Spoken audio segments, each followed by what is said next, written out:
ताज्या बातम्यांसाठी महान करेला सबस्क्राइब करा आणि बेल आयकॉनला क्लिक करा। गोंधळ घालणाऱ्या खासदारांना शिक्षा मिळणे आवश्यक, रामदास आठवले। बेरोजगारीच्या मुद्द्यावरून संसदेत प्रेक्षक गॅलरीतून युवकांनी उड्या मारल्याच्या कारणावरून विरोधक संसदेचे कामकाज चालू देत नाहीत, त्यामुळे त्यांचे निलंबन करण्यात आले आहे, असं केंद्रीय मंत्री रामदास आठवले यांनी सांगितलं। मिरजमध्ये ते प्रसार माध्यमांशी बोलत होते। ज्या विषयावर चर्चा करायची असेल त्यासाठीच प्रश्न करायचा आहे, 0 आवर आहे, यामध्ये प्रश्न मांडणं आवश्यक असतं, पण काही खासदार वेलमध्ये येऊन सातत्याने गोंधळ घालत आहेत, त्यांना शिक्षा करणं आवश्यकच होतं, म्हणून त्यांचे निलंबन करण्यात आलं आहे, असंही आठवले यांनी यावेळी सांगितलं। पाहूया पुढे ते काय म्हणतात। संसदेचे जे कामकाज आहे ते कामकाज अत्यंत चांगल्या पद्धतीने चालणं अत्यंत आवश्यक आहे। ज्या लोकांनी आपल्याला निवडून दिलेला आहे त्यांचे प्रश्न त्यामध्ये मांडणं अत्यंत आवश्यक आहे। प्रश्नकाल आहे, 0 आवर आहे किंवा इतर जे काही बिल आहे त्यामध्ये सर्व खासदारांनी भाग घेणं अत्यंत आवश्यक असतं, परंतु अलीकडच्या काळामध्ये मोठ्या प्रमाणामध्ये गोंधळ घालण्यात आला।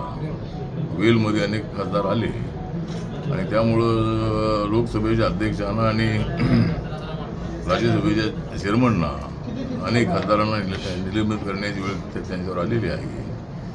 एक तर विरोधकांचं म्हणणं असं आहे की आमचा आवाज दाबला जातो, परंतु विरोधक मात्र चर्चेमध्ये भाग घ्यायला तयार नाही आहे आणि त्यामुळं अशा खासदारांना शिक्षा मिळणं अत्यंत आवश्यक आहे आणि त्यामुळं अनेक खासदारांना निलंबित करण्यात आलेलं आहे। वेलमध्ये उड्या मारल्या होत्या त्यासाठी जी सुरक्षा आहे ती सुरक्षा ही पार्लमेंटच्या अधिकारामध्ये येते, त्याच्याशी होम मिनिस्ट्रीचा काही संबंध नाही आहे, परंतु झालेली घटना ही अत्यंत चुकीची आहे। त्यामध्ये 7 लोकांना सस्पेंड करण्यात आलेलं आहे, अजूनही आता ती सिक्युरिटी स्ट्रिक्ट करण्यात आलेली आहे, परंतु या विषयावर चर्चा करण्याऐवजी किंवा या विषयावर आपली मतं मांडण्याऐवजी सुझाव देण्याऐवजी खासदारांनी रोज गोंधळ घालण्याचा प्रयत्न केलेला असल्यामुळं त्यांना निलंबित करण्यात आलेलं आहे।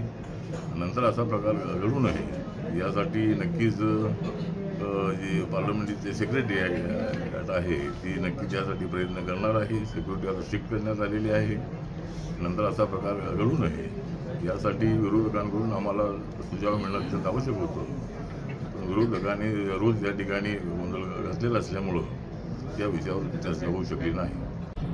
बेरोजगारी जी आहे ती आता एक आमच्या सरकारने या वर्षामध्ये 10 लाख लोकांना नोकऱ्या देण्याचं असं दिलं होतं आणि जवळजवळ 8.5 लाखापेक्षा जास्त लोकांना रोजगार दिलेला आहे आणि अनेक या आत्मनिर्भर भारत या संकल्पनेतून अनेक उद्योग उभे राहत आहे। भारत हा 10व्या क्रमांकावरून आता 3ऱ्या क्रमांकावर आलेला आहे। 1 नंबरला अमेरिका आहे, 2 नंबरला चायना आहे, 3 नंबरला भारताची इकॉनॉमी आहे।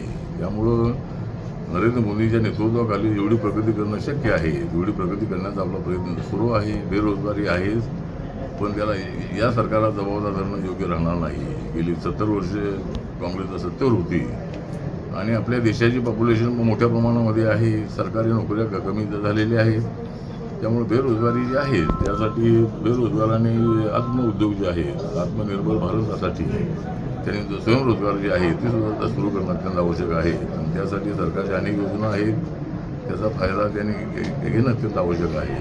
पण बेरोजगारी आहे ही गोष्ट खरी आहे।